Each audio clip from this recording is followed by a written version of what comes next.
नमस्ते, अभिवादन आपका इनोसेंट इन्वेस्टर के इस नए वीडियो में। दोस्तों, यस बैंक में पिछले दिनों कुछ पॉजिटिव मोमेंटम बढ़ा आया था। कारण आपको पता था, इंड्रा की तरफ से यहाँ पर रेटिंग अपग्रेड किया गया था। अभी रिसेंटली अगर आप देखोगे तो जो इकरा है वहाँ से भी रेटिंग में रीअफर्मेशन की कंफर्मेशन कॉल आई थी और इसी कारण यहाँ पर जो मोमेंटम आपको पॉजिटिव देखने को मिला था वो है। अब जील में इनका स्टेक बढ़ा था तो इन्होंने भी यहाँ पर कुछ फैसले लेने की बात कही थी। फिर जी के जो हेड ऑफ मतलब जो भी लोग टॉप पोजीशन पे हैं वो आकर हमसे बात कहते हैं कि कोई भी गड़बड़ी नहीं है, कोई भी दिक्कत नहीं है और कुछ भी बदलने वाला है नहीं। उसके बाद जी में अलग डेवलपमेंट्स हो गए, इनका अलग सोनी के साथ टाई अप हो गया, वो हटा दीजिए बात।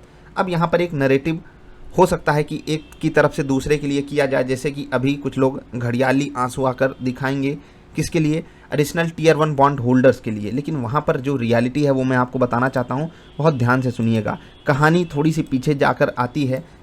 चार्ट पर आपको कुछ बातें बता देता हूं। जहां पर यस बैंक खड़ा है कोई लेने का लेवल नहीं है, ठीक है। या तो आपको 13.5 रुपए के ऊपर स्टेबल होता हुआ दिखाई दे या फिर वापस 11 रुपए के आसपास मिले, उससे पहले नहीं लेना है। ठीक, नहीं लेना है तो नहीं लेना है, इग्नोर। एकदम सिंपल सी बात। जिनके पास है वो क्या करें, स्टॉप लॉस रख लें 12 रुपये 40 पैसे के आसपास का। उससे बेटर आपके लिए कोई ऑप्शन अभी तो है नहीं। बेटर स्टॉक्स अवेलेबल हैं, बेटर चांसेस भी अवेलेबल हैं, क्यों नहीं आप वहाँ पर हाथ आजमाते। अब बात करते हैं आगे। एक बॉन्ड होता है एडिशनल टीयर 1 बॉन्ड। अब इसको लेकर के घड़ियाली आंसू रोया जाएगा किसकी तरफ से वो आप जानते हो क्यों? क्योंकि इनकी दुश्मनी उधर हो गई, उनकी दुश्मनी उधर हो गई। कहानी थोड़ी बहुत ट्विस्टेड है लेकिन आप समझ पा रहे होंगे। ये इधर की कहानी है, ये इधर की कहानी है। अब इनके एडिशनल टीयर 1 बॉन्ड्स थे, इनको घड़ियाली आंसू इसलिए निकालने पड़ रहे हैं क्योंकि इन्होंने इनके यहाँ कुछ तकलीफ़ की है। स्टेक है, ऑफकोर्स सी बात है, इनके यहाँ कुछ स्टेक है तो ये इनडायरेक्टली भले छोटे ही सही लेकिन इनडायरेक्ट मालिक तो हैं। अब सिचुएशन थोड़ी सी कॉम्प्लिकेटेड है लेकिन मैं आपको आसान भाषा में समझाता हूँ। एडिशनल टीयर 1 बॉन्ड क्या होता है? आप एफडी कराते हो, बिल्कुल उसी तरीके से आपको एक बॉन्ड दिया जाता है, एडिशनल टीयर 1 बॉन्ड। यहाँ पर क्या होता है, जैसे एफडी में टेन्योर होता है 1 साल 3 साल 5 साल, वैसे यहाँ पर भी टेन्योर होता है 1 साल 3 साल 5 साल। अब यहाँ पर और यहाँ पर में फ़र्क क्या है? दोनों बैंकों की तरफ से ही दिया जाता है। एफडी में आपको जो रेट ऑफ इंटरेस्ट मिलता है वो कम मिलता है, यहाँ पर जो रेट ऑफ इंटरेस्ट मिलता है वो ज़्यादा मिलता है। एफडी में 5 लाख तक का आपका इंश्योरेंस है, यहाँ पर कोई इंश्योरेंस नहीं है।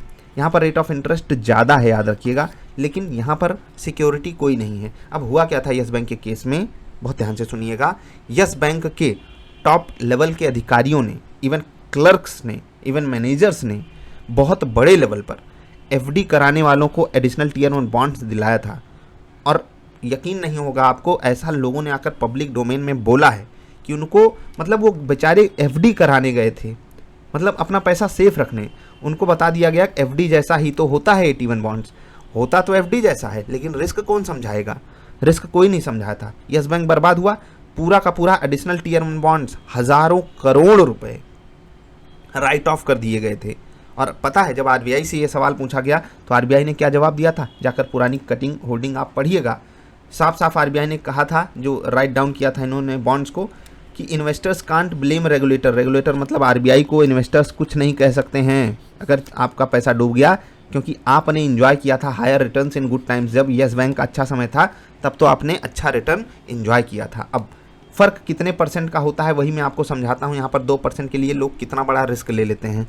मान लेते हैं कि एफडी का रेट 6 है तो 7.5 या 8% पे आपको ऐसे बैंकों का मिल जाता है एडिशनल टीयर 1 बॉन्ड्स। अभी एचडीएफसी बैंक ने एडिशनल टीयर 1 बॉन्ड लाया, शायद 1% के आसपास एक्स्ट्रा वहाँ पर आपको रिटर्न मिल रहा है। अब सोच कर देखिए कि हम 1% एक्स्ट्रा कमाने के लिए इतना बड़ा रिस्क ले लेते हैं। हमें पता है कि हम एफडी कराएंगे तो 5 लाख का इंश्योरेंस रहेगा, लेकिन हम टीयर 1 बॉन्ड खरीदेंगे। अभी एचडीएफसी बैंक लेकर आया है, वहाँ पर भी लोगों ने इंटरेस्ट दिखाया क्योंकि भरोसा है वहाँ पर बैंक पे लोगों को। भरोसा तो खैर यस बैंक पे भी था, टूट गया, सबका पैसा बर्बाद चला गया। अब कभी पॉजिटिव न्यूज़ आती है, कभी नेगेटिव न्यूज़ आती है, वो जाने दीजिए। मैं बात करने आया हूँ घड़ियाली आंसू की। कोई सेलेक्टिव होकर के आपके साथ खड़ा है तो उसको भी थोड़ा सा देखा कीजिए, ठीक है। अब कौन से ग्रुप के साथ क्या बातें कही जा रही हैं वो आपका काम है डिकोड करना। मैं आपसे सिर्फ इतना कहने आ रहा हूँ, कहना चाहता हूँ कि 2% के चक्कर में आप अपने पैसे को गलत जगह मत फंसाना। प्लस यहाँ से एक चीज़ सीख कर जाना कि 2 चीज़ें हो सकता है आपस में देखने में एक जैसी हों, लेकिन उनका रिस्क बिल्कुल अलग अलग होता है। जैसे कि हम अगर 100 रुपये पे कोई कॉल खरीदते हैं किसी भी स्टॉक की और 100 रुपये का कोई एक दूसरा स्टॉक खरीदते हैं, दोनों में हमारा पैसा तो 100 रुपये ही लगा है। दोनों ही ऊपर जाएंगे तो हमें प्रॉफिट होगा, दोनों ही नीचे जाएंगे तो हमें लॉस होगा। लेकिन उसके पीछे रिस्क क्या है वो आपको पता होना चाहिए। यहाँ पर एक्सपायरी 1 महीने के अंदर हो जाएगी, ये लाइफ टाइम आप होल्ड कर सकते हो। इसके पीछे टाइम भी आपके खिलाफ पड़ा है, इसके पीछे आपका इंटरेस्ट रेट भी आपके खिलाफ है। यहाँ पर आपके खिलाफ कुछ भी नहीं है, बस कंपनी ढंग से काम करेगी, आपको प्रॉफिट होगा। यहाँ पर रिटर्न कम है, यहाँ पर रिटर्न ज़्यादा है। अब आपको समझना है कैसे सिचुएशन को हैंडल करना है, किस कंपनी का आप ऑप्शंस खरीद रहे हो, कहाँ आप ट्रेड कर रहे हो, निफ्टी बैंक निफ्टी किस जगह पर आप ट्रेड कर रहे हो, वो आपको सिचुएशन संभालनी है। मतलब आप अपने रिस्क को मिटिगेट करने के लिए कुछ भी कीजिए, लेकिन कीजिए ज़रूर। क्योंकि याद रखिए दोस्त, सब घड़ियाली आंसू बहाएंगे, चाहे मैं हूँ चाहे कोई और हो, कोई आपके साथ आपके लॉसेस में नहीं खड़ा होने वाला। और प्रॉफिट होगा तो 4 दोस्त आ जाएंगे एंजॉय करने, चल बेटा पार्टी करते हैं, लेकिन लॉस होगा ना तो 4 दोस्त आकर 4 रुपये भी नहीं देंगे आपको। तो किस गुमान में हैं आप? कुछ लोग मुझसे सवाल पूछे थे जब ये केस आया था एडिशनल टियर 1 बॉन्ड्स को लेकर के। अफसोस के साथ मैं उनकी ना कोई मदद कर सकता था, ना इवन कर भी नहीं सकता, किसी कीमत पे नहीं कर सकता। आरबीआई ने जब हाथ खड़े कर दिए तो हम कौन सी खेत की मूली हैं दोस्त। तो आप खुद सोचिए, अगर आप रिस्क ले रहे हो उसके पीछे चीज़ों को समझिए, तभी रिस्क लीजिए। बाज़ार में ऑप्शन खरीदना बहुत आसान है, बस क्लिक कीजिए खरीद लोगे, लेकिन रिस्क कितना बड़ा ले रहे हो वो समझिए। प्लस जो आपके सबसे बड़े हितैषी हैं वो आप खुद हो, कोई और नहीं, कोई हो ही नहीं सकता। तो इसको तो थोड़ा मतलब ऐसा मान लीजिए कि ये ऐसी बात है जिसे आपको कभी भूलनी नहीं है।